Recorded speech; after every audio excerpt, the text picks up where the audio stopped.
한 석 달만 지나면 랩할 수 있으실 것 같은데 한 걸음 한 걸음 가시는 것 같아요.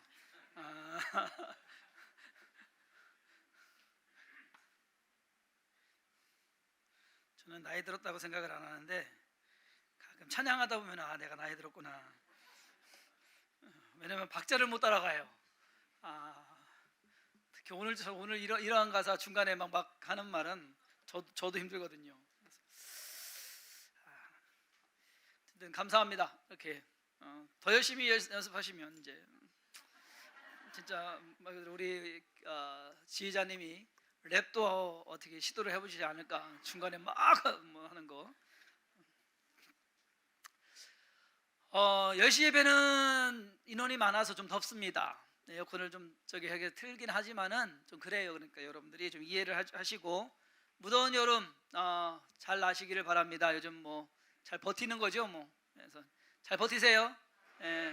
건강 잘 유지하시고 피서 가신 분도 계시고 또 여기로 오셔가지고서 또 예배 함께 드리시는 가정도 있는 것 같고, 여러분들이 여름에 좋은 시간 또 가족들과 함께 보내는 감사한 시간이 있기를 바랍니다.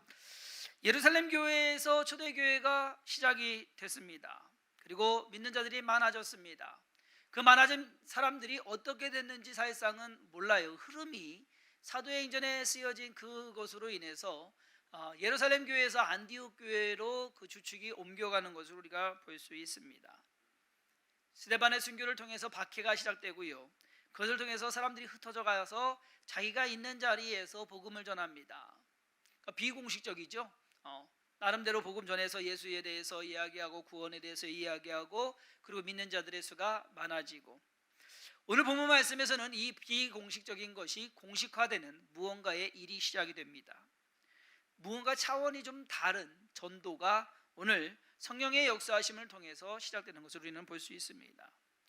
예수님의 제자들도 복음을 전했고, 그리고 7 지사 중에 특히 빌립은 복음 전하는 일에 열심을 다했습니다. 그런데 그가 뭔가 그의 삶 자체가 전도자이긴 하지만은 그를 선교사라고 이야기하지는 않습니다.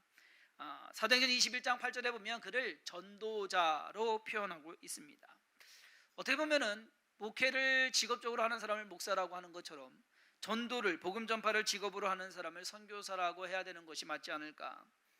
오늘 본문 말씀은 또 다른 일의 시작을 의미합니다. 공식적인 선교가 시작되는 것을 아주 간략하게 기록하고 있습니다.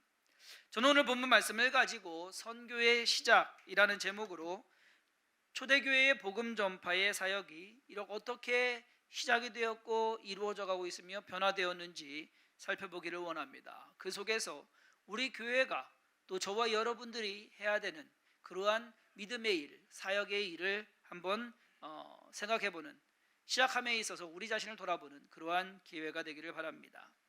사실 그때 당시에 바나바와 사울을 따로 세운 것이 이러한 선교의 시초라는 것을 교회는 알지 못했을 겁니다. 안디옥 교회가 그러한 계획을 하거나 생각을 가지고서 시작한 일이 아니기 때문입니다. 이 일은 전적으로 하나님께서 시작하십니다. 하나님께서 주도적으로 교회에 명령하셔서 성도들로 하여금 그 일을 시작하도록, 그리고 그것을 이끌어 가시는 것을 볼 수 있습니다. 그랬을 때 어떠한 방법으로 시작을 했는지 몇 가지로 살펴보겠습니다. 첫 번째로는요, 교회를 지명하십니다.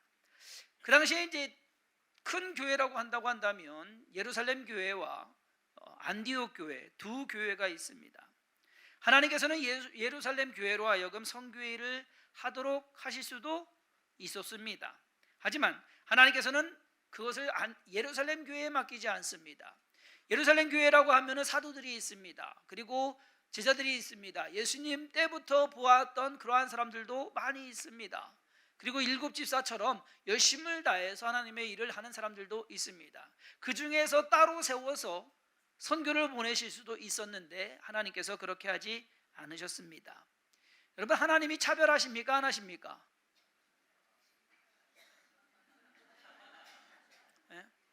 하나님이 차별하시는 것 같아요? 안 하시는 것 같아요? 하나님은 차별하신다. 내려보시고, 하나님 차별 안 하신다. 하나님은 차별하십니다. 뭐 억울하면 할 수 없어요. 그거는 뭐 우리가 억울하다고 해서 해결된 문제가 아닙니다. 그냥 받아들여야 되는 문제이지. 일을 시키려고 하면 그 사람이 어떠한 사람인지 먼저 생각하게 됩니다. 성격은 어떠며 능력은 어떠며 이것에 대해서 알고 있으며, 왜냐하면 모든 사람이 똑같지 않기 때문에 그래요. 그렇기 때문에 하나님도 차별을 하시는 것 같은 그러한 역할이 좀 다르지만은, 그래서 그 사람이 그 일을 잘할 수 있는지 우리가 먼저 판단해야 되고, 괜히 부탁하고 속 썩는 경우도 있거든요. 그리고 일을 깔끔하게 처리할 뿐만 아니라 마무리까지도 아주 속 시원하게 해주는 그러한 사람들이 있다라는 것. 뭔가 일을 하나 시켜봐도요, 걱정 안 하고 그냥 깔끔하게 확실하게 처리해주는 그런 분이 있는가 보면, 일 시켰는데도 뭔가 안 돼가지고서 다시 해야 되는 그러한 경우. 여러분들 자녀들 청소시켜보면 그렇잖아요. 예? 집안 청소하면 여러분 또 하셔야 되잖아요. 가끔 가면은 저희 집에 이제 아들은 설거지 하는 거를 잘 몰라요. 근데 우리 딸내미는 그래도 설거지를 좀 해요. 근데 가끔 가서 보면은 다시 해야 돼요. 해줘서 고맙기는 한데 뭔가 다릅니다. 그렇기 때문에 예루살렘 교회와 안디옥 교회는 달랐습니다. 선교의 일을 맡기기에는 예루살렘 교회보다 안디옥 교회가 낫다라는 겁니다. 그것을 하나님께서는 그것을 알고 계시고 그것을 가지고서 안디옥 교회에 일을 시키십니다. 즉 안디옥 교회는 선교적 마인드를 가지고 있었다라는 것입니다. 예루살렘 교회보다는. 무엇보다도 그 이유가 뭐냐? 다양성이 있었다라고 하는 것. 예루살렘 교회는 틀에 박혀 있습니다.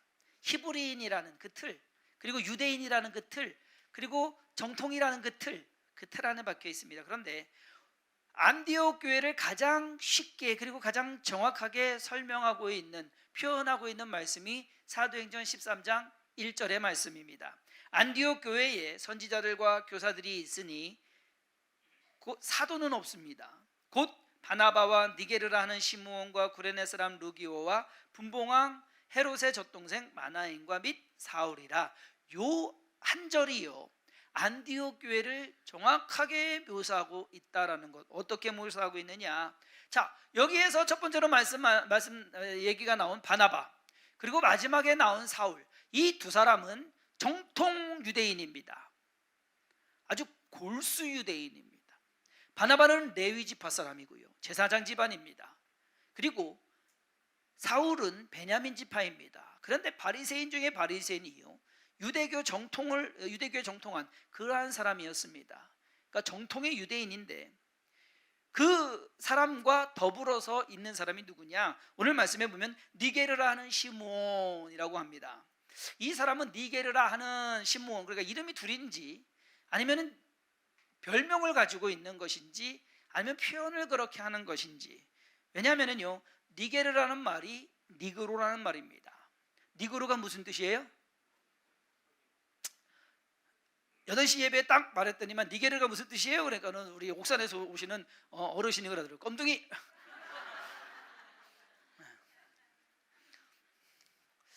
제 별명을 여기서 얘기하면 안 되는데, 제 얼굴이 까맣잖아요.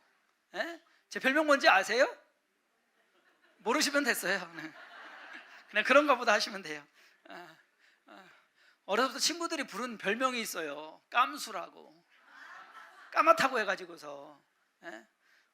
그 외에 별명 뭐 부르는 거 많습니다. 뭐 김수환, 거북이와 두루미부터 시작해가지고서 이름 때문에 붙여지는 것이 많은데, 어찌됐든 이 시므온이라는 사람은요, 니게르라고 하는 것은 검둥이라는 얘기예요. 흑인이라는 얘기예요. 그 사람이 흑인이, 여러분 흑인은요, 유대인들에게 있어서 흑인은 어떤 존재냐면 저주받은 민족입니다. 누구를 통해서? 함을 통해서. 노아의 후손으로서 저주받은 민족이고, 그리고 노예 사람들이고, 상종하지 않을 그러한 이방인 중에 한 사람입니다. 그런데 그 흑인이 여기 있었는데, 그것도 한 사람이 아니고 그 다음 사람 누구냐? 구레네 사람 루기오라고 나옵니다. 우리가 잘 알듯이 구레네 사람 하면 나오는 이름이 뭐예요? 시므온이 나옵니다. 누구예요? 예수님이 골고다 산상에 십자가 지고 올라갈 때 무거워서 그것을 대신 지고 올라간 사람이 구레네 사람 시므온입니다. 그런데 이 시므온이 어디 사람이 구레네라고 하잖아요. 이 구레네가 어디냐면은요, 아프리카 북부에 위치한 지금의 지도상으로 보면은 리비아입니다. 그렇기 때문에 이 구레네 사람 루기오도 흑인이었을 것이다 라고 하는 것이 더 지배적입니다. 그 5명의 안디옥 교회의 5명의 대표적인 지도자 중에서 2명이 흑인이에요. 그것이 놀라운 사실입니다. 정통파 유대인 2명이 있죠. 흑인 2명이 있죠. 근데 여기 한 사람 더 끼는데 이 사람은 더 대박이에요. 한마디로 누구냐? 분봉왕 헤롯의 젖동생 마나엔. 출신부터가 교회하고 맞지 않습니다. 누구 집안이냐? 왕족이에요. 근데 그 왕족도 헤롯 집안입니다. 헤롯은요, 헤롯 왕가는 원래 유대인이 아니에요. 저 에돔 사람이에요. 그 사람이 유대인 지역을 관할하는 왕이 됐어요. 그래가지고서 이러한 그 민족적인 것이 의외로 걸려 있습니다. 그러면서 이 분봉왕 헤롯이 어떠한 사람이냐면 세례 요한을 죽인 사람입니다. 그리고 예수님이 잡혀서 재판받을 때 그때 예수님을 만나고 당신이 예수님입니까? 뭐 관심 가지고서 한마디로 약을 올린 사람이 헤롯이에요. 그 젖동생이라고 하는 것은 어려서 같이 껐다는 사람입니다. 그 사람이 안디옥 교회의 지도자에 속해 있더란 얘기예요. 여러분, 이것이 말이 되느냐? 그런데 딱 안디옥 교회를 설명하는 표현하는 가장 쉬운 예가 바로 이것입니다. 참 이상한 조합입니다. 어울릴 수 없는 사람들이 어울리게 되는 그러한 모습, 그것이 바로 안디옥 교회입니다. 그 속에서 하나님께서 역사하시는, 하나님께서 이것이 바로 왜 그러한 다양성, 서로 다른 사람들이 있지만 그것이 흠이 되지 않는, 서로가 포용하고 서로가 용납하고 서로가 함께 연합해서 일을 이루어가는 그러한 모습이기에 그것이 어쩌면 선교를 하는데, 전도를 하는데 더 효과적이다라는 겁니다. 예루살렘 교회보다는 구원받는 일에 유대인이나 헬라인의 구분이 없는 것처럼 교회를 이끌어가는 데에도 유대인이나 헬라인의 구분이 없는 그러한 교회가 바로 안디옥 교회였다라는 겁니다. 예루살렘 교회는 이 부분에 대해서 좀 약해요. 베드로가 고넬료 집에 가가지고서 같이 복음 전하고 왔는데 복음 전했다는 얘기는 하나도 없고, 야, 너 이방인 집에 가서 밥 먹고 왔지. 그거 갖고서 책 잡는 곳이 예루살렘 교회였거든요. 사람들의 생각 자체가 다릅니다. 전도하기 위해서, 선교하기 위해서 우리의 생각, 고정된 생각, 뭔가 편협된 생각, 이것을 벗어버려야 된다는 얘기예요. 무언가 선교를 함에 있어서 제약이 있어서는 안 된다. 이것저것 따져서 되는 것도 아니고 구별하는 것이 많아져서도 안 된다라는 것입니다. 다양성과 융합, 그러한 다른 민족에게 복음을 전하는 데 있어서 안디옥 교회는 그러한 것을 잘 갖추고 있었다. 사도 바울이 외치는 것처럼 누구든지 주의 이름을 부르는 자는 구원을 얻으리로다 라고 말씀하는 것처럼 여기서 누구든지라는 것은 흑인이나 백인이나 황인종이나 아무 상관없다는 거예요. 저와 여러분들이 복음 전함에 있어서 사람을 가려서 복음 전해서는 안 된다는 얘기입니다. 선교를 함에 있어서도 이 나라는 우리랑 친하니까 이 나라 가고 저 나라는 우리가 싫으니까 나 안 가고 해서는 안 된다는 얘기입니다. 하나님이 보내시면, 자, 교회가 그렇기 때문에 안디옥 교회를 하나님께서 택하신 것 같습니다. 두 번째로는요, 지명된 사람입니다. 하나님께서는 5명의 지도자들 중에서 바나바와 사울을 택하십니다. 5명 중에서 말씀드린 대로 요 바나바와 사울은요, 정통파 유대인입니다. 다른 사람 보낼 수도 있었지만 정통파 유대인을 또 구별해 내십니다. 솔직히 뭐 시험을 치러서 평가를 따질 수는 없겠지만 실력으로 보면 바나바와 사울이 아마 탑 2에 들어갈 겁니다. 그렇지 않겠습니까? 요즘 말로 탑 2에 들어갈 거예요. 그러면 바나바와 사울이 안디옥 교회에 있으면서 안디옥 교회를 이끌고 가는 것이 더 낫지 않느냐. 아마 우리는 그렇게 생각할 거예요. 더 훌륭하고 더 많이 알고 많이 배우고 그리고 더 큰 능력을 가진 그런 사람들이 교회를 이끌고 가는 게 더 낫지 않느냐라고 생각하지만 하나님은 그 2사람을 선교로 보냅니다. 교회의 사역은 교회에서 하게 하고 그 사람들은 떠나보냅니다. 하나님의 일입니다. 특이한 여기에서 우리는 또 다른 차별을 보게 됩니다. 정통 유대인이기 때문에 그들을 택하셨을까요? 어쩌면 그들이 말씀과 성령이 충만하고 하나님의 뜻을 잘 이해하고 하나님께서 원하시는 것을 잘 수행할 수 있었기에 그들을 택하신 것일지도 모릅니다. 유대교의 이스라엘의 그 모든 역사를 다 알고 그리고 예수님에 대해서 더 잘 알고 그 속에서 나아가는 그 모든, 한마디로 처음부터 끝까지 모든 것을 다 알고서 가서 복음을 전할 수 있는, 그리고 이미 이방인들과의 교제 속에서 그것이 습득되어진 그 사람들, 그렇기 때문에 바나바와 사울이 오히려 가장 적합한 그러한 사람들이었다. 역할이 다른 것입니다. 그렇다고 해서 바나바와 사울이 다른 그 분들보다, 교인들보다 더 우월하고 뛰어난 사람이냐? 그거는 아니에요. 역할만 다를 뿐입니다. 사실 바나바와 사울이요, 2차 전도 여행 떠날 때에는 어떻게 됩니까? 서로 싸워요. 싸워서 갈라서요. 둘이요, 성격이 달라도요 진짜 너무 달라요. 바나바와 사울은, 바나바는요 감싸는 사람입니다. 관대한 사람입니다. 포용적인 사람입니다. 용서도 잘하고 그리고 들어주고, 그렇기 때문에 사울을 데리고 온 거거든요. 그러한 성격 아니었으면 사울 안 데려왔어요. 다른 사람들이 다 싫어하고 꺼려하고 같이 안 어울려고 하는 그 왕따 당하고 있는 사울, 다수에까지 가서 이 사울을 데려온 사람이 바로 바나바입니다. 그런데 반면에 사울은요 성격이 좀 까칠해요. 그리고 직설적입니다. 상당히 강한 성격의 소유자입니다. 앞으로 사도행전 쭉 읽어가겠지만은 사울이 이제 바울이 되고 가서 전도할 때마다 보면은요, 세요. 서로가 안 맞습니다. 그런데 하나님께서는 이 두 사람을 한 팀으로 묶어버리십니다. 그러고는 두 사람이 서로 부족한 부분을 채워가도록 만드십니다. 하나님의 일은 그런 것 같습니다. 일을 잘하는 사람을 해서 일만 잘하는 것만 보고서 임명을 하잖아요. 그러면 서로 성격이 안 맞는 경우가 있어요. 그러면 서로 힘들어해요. 그런데 여러분, 만약에 그런 일이 있으시면 바나바와 사울처럼 잘 맞춰가시기 바랍니다. 나 저 사람하고 안 맞아요, 다른 사람 붙여줘야 하지 마시고, 내가 바나바와 사울이구나. 서로 맞추셔야 돼요. 그것이 사역이에요. 하나님의 나라를 위한 거대한 목표, 그것을 이루기 위해서 내가 맞춰가야 되는 것이 옳습니다. 사람의 성격을 가장 빨리 쉽게 파악할 수 있는 방법이 뭔지 아십니까? 화장실 청소시켜보면 알아요. 어떤 사람은 화장실 청소하면은요 10분도 안 돼서 나와요. 물만 칙 뿌리고서 나와요.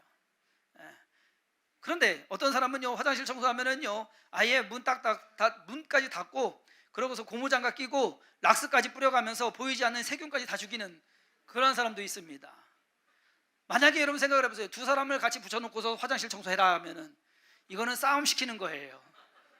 이거는 청소를 시키는 게 아니라 싸움을 시키는 거예요. 그런데 사역은 그런 겁니다. 거기서 싸우지 않고 잘 일을 이루어내는 것이 사역입니다. 그래서 성령님께서는 최초로 교회의 파송을 받아서 떠나가는 이 바나바와 사울의 그 성공적인 사역을 이루도록 두 사람을 묶어버리십니다. 기대에 어긋나지 않게 바나바와 사울은 그들의 1차 전도여행을 무사히 마치고 돌아옵니다. 그래서 하나님께서 선교를 시작함에 있어서 교회를 선택하고 그리고 사람을 선택하고 그 일을 이루어 가도록 이제 하시는 겁니다. 이것이 그냥 이루어진 것이 아니라 이제는 교회가 해야 될 일이 있습니다. 파송 절차를, 요즘 말로 하면 파송 절차를 밟습니다. 바나바와 사울을 선교사로 보냄에 있어서 안디옥 교회가 한 일이 있습니다. 금식하며 기도하고 그리고 안수하여 보내니라. 금식하며 기도하고 안수하여 보내니라. 하나님 일이라고 해서 절차가 무시되어서는 안 된다라는 겁니다. 그렇다고 해서 너무 전략적, 계산적, 그리고 뭔가 다 모든 것을 다 해서 가서도 안 돼요. 왜? 사람 냄새가 너무 많이 납니다. 여러분, 하나님의 일은요 사람 냄새가 많이 나서는 안 돼요. 성령의 냄새가 나야 됩니다. 바나바와 사울이 떠났지만은 어디로 가야 되는 거 다 계획해가지고서 어디 들려서 얼마나 머물고 누구를 만나고 없었습니다. 그냥 갔습니다. 그것이 성령의 냄새입니다. 사람의 냄새가 난다고 한다면 철저하게 계획적으로 계산적으로 다 이루어 가겠죠. 그렇게 된다고 한다면 성령의 역사, 하나님의 역사가 있지 않을 수도 있다는 얘기예요. 덜할 수가 있다는 얘기입니다. 하나님께 맡겨버리는 그러한 것이 있어야 됩니다. 안디옥 교회는 가장 기본적인 그러나 가장 중요한 절차를 수행해 나갑니다. 즉 금식하고 기도하는 것. 제가 교회 처음 시작할 때 그런 소리 들었어요. 김수환 목사가 금식도 안 하고 기도도 안 해보고서 교회 시작한다고.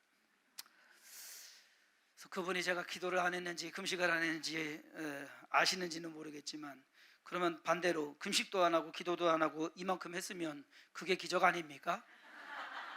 그러니까 말이 안 되는 거예요. 앞뒤가 안 맞는 거예요.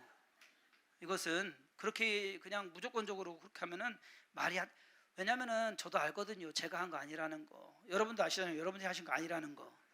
그렇잖아요. 제가 그렇게 똑똑하지도 않고요. 능력 있지도 않습니다. 그냥 하나님께서 도와주셨기 때문에 그냥 따라가는 거예요. 지금까지도 그렇게 해왔습니다. 그리고 앞으로도 그렇게 해나갈 겁니다. 뭐 어떻게 할 겁니까? 물어보시는 분들이 제일 무서워요. 꼭 박정희 대통령이 경제계획 5개년 계획 세운 것처럼 우리는 교회 앞으로 5년 동안 뭐 할 겁니까? 계획이 해주십시오. 저한테 그렇게 얘기하지 마세요. 몰라요. 아까 불렀나요? 내일 일은 난 몰라요. 하루하루 살아요. 딱 그것이 사역이에요. 하나님께서 인도하시는 대로 아니면 따라가는 대로 해야 되는 거지. 계획해가지고서 몇 년 안에 뭐 얼마 되고 뭐 해가지고서 교회를 어떻게 짓고 뭐 없습니다. 죄송합니다. 제가 요즘 감사하는 거는 뭐냐면 어쩔 수 없이 새벽 예배하는 거.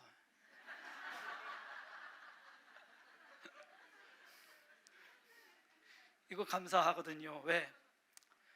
한 4시 30분에서 40분 사이에 일어나서 부랴낙해서 뭐 깨끗이 깔끔히 씻고 오지는 못하지만은 어쨌든 이 교회 오면은 한 4시 55분에서 5시 사이, 5시 전에는 열거든요. 여기 와서 에어컨 켜줘, 음향 해줘, 불 켜놓고 준비합니다. 그러면 5시부터 한 5시 25분까지 앉아서 기도도 하고 말씀도 생각도 하고 또 가끔가다 졸기도 하고 5시 25분 되면 올라와서 이제 새벽 예배 인도하거든요. 그러면 6시쯤 되기 전에 끝나요. 그러면 6시부터 6시 30분, 왜냐면은 끝나고서 가는 시간은 사실상 안 정해졌어요. 항상 걱정한 게 뭐였냐면은 제일 늦게까지 기도하실 분이 누굴까? 그분이 나가야 내가 나가는데. 그렇잖아요. 감사하게도 6시 30분 내내 나가시더라고요. 저는 30분은 매일, 그래서 이제 25분, 그러니까 1시간, 아침마다 1시간씩은 어쨌든 기도하고 또 준비하고 말씀 묵상하고, 이것이 저에게는 어떻게 보면 짐인데, 전에 설교한 것처럼 이것이 짐이 아니라 힘입니다. 무언가를 해나갈 수 있게 하는 힘입니다. 그것이 있기에 그렇게 해서 나갑니다. 앞으로도 그렇게 해나갈 것이고, 지금까지 해온 일들도 많았지만 앞으로 해나가야 할 일들이 더 많을 줄 압니다. 우리가 이제 함께 기도하고 금식하며 하나님 앞에서 하나님의 인도하심과 도우심을 구해야 할 것입니다. 안디옥 교회는 바나바와 사울을 안수하고 보냅니다. 이 안수했다는 것은요, 공식적인 임명을 말합니다. 그리고 그 안수는요, 교회의 모든 성도들의 세상 말로 하면 기를 몰아주는 거 있잖아요. 힘을 몰아주는 겁니다. 당신들을 지원하겠습니다. 당신들을 위해서 기도하겠습니다. 당신들이 필요한 것은 우리가 모든 것을 책임지겠습니다 하고 하는, 교회가 뒤에 있습니다 라고 하는, 마음껏 가서 복음 전하십시오 라고 하는 그러한 일이 바로 안수하고 보내는 겁니다. 그리고 그 사역을 통해서 우리가 해야 될 그 사역을 꼭 이루십시오 라고 하는 그 힘을 실어주는 거거든요. 그것이 바로 안디옥 교회가 한 일입니다. 자, 오늘 말씀에서 우리가 몇 가지로 생각해 볼 수 있는 것은, 안디옥 교회는 이제 막 세워져서 자리를 잡아가는 시기였습니다. 사실 안정된 상태가 아니에요. 자리 잡은 상태가 아니에요. 무언가 다 이루어진 그러한 상태도 아닙니다. 그런데 그 상황 속에서 선교사를 파송할 생각도 없었고요, 그러한 여력도 없었습니다. 하나님께서, 성령님께서 일을 시작해 버리십니다. 적당한 때가 있는 것이 아니라 할 수 있을 때가 적당한 때입니다. 저와 여러분 삶 속에서도 마찬가지예요. 모든 것이 다 준비되어지고 갖추어지고 있어야지만 일을 하는 것이 아니라 일을 함으로써 그것을 만들어가는 것, 그것이 사역입니다. 성경에서도 수많은 일들이 있지만 있어서 이루어진 것이 아니라 믿고 가는 그 속에서 채워지는 역사가, 그것이 기적이었고 그것이 하나님의 능력이었고 그것이 하나님의 일을, 또 교회의 일을, 또 성도의 일을 이룬 것을 믿으시기를 바랍니다. 초대교회 선교의 시작은 안디옥 교회가 시작한 것도 아니고 바나바와 사울이 시작한 것도 아닙니다. 하나님께서 시작하셨다는 것이 중요합니다. 모든 사역은요, 하나님이 시작하셔야 돼요. 사람이 시작하는 것이 아니라. 그렇기 때문에 우리가 무언가를 하려고 한다면 그 일을 이루기 위해서 먼저 기도해야 되고 하나님의 뜻을 구해야 됩니다. 사실 예루살렘 교회는 말할 것도 없이 안디옥 교회 성도들이 선교에 대한 생각을 과연 가졌을까? 그러한 마인드가 있었을까? 없었어요. 근데 하나님이 이끌어 가십니다. 스데반의 순교로 성도들이 흩어져서 사방에서 복음을 전하게 하시고 그것을 통해서 교회가, 믿는 자들이 많아지게 하신 것처럼 안디옥 교회를 통해서 선교의 시작을 하게 하신 그 하나님, 그것은 하나님의 역사고 하나님의 계획이었습니다. 안디옥 교회의 모습에서 우리가 배워야 할 점은 뭐냐? 교회가 사역을 하기 위해서는 닫혀 있으면 안 된다, 고여 있으면 안 된다, 멈춰 있어서도 안 된다, 안심하고 있으면 안 됩니다. 열려 있어야 됩니다. 어떠한 사역을 할 것인가 열려 있어야 돼요. 여러분, 안디옥 교회가 세계로 나아간다는 거 가능한 일입니까? 불가능한 일입니다. 되지 않는 일입니다. 그런데 하나님께서는 그 일을 이루어 가십니다. 우리가 어떤 고정관념을 가지고 우리 스스로를 통제하려고 한다면 자유로운, 그리고 앞서가신 하나님의 일을 오히려 막을 수도 있고 감당하지 못할 수가 있습니다. 중요한 것은 교회로서의 가장 큰 사명이 뭐냐?